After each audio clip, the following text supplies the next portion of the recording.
Uy, Berlo, libre mo naman ako milk tea. Kanina pa ako nauuhaw eh. Anong milk tea, Turdyang? Mahal na mahal nun. Ayun sa tabing kanto may palamig. Yun na lang. Guys, saan ba tayo pupunta? Ay, Karing, pinapakyuhan ka ng bata. Non-stitch.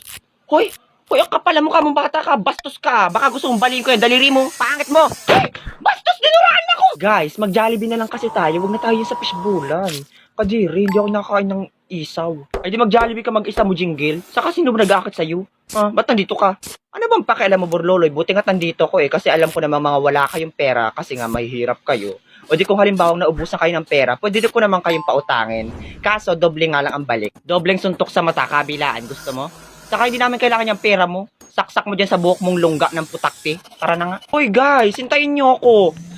Te, pingin pera. Yeah, kadiri. Huwag mo nga akong kulbitin. Pulubi. Doon ka, wala akong pera.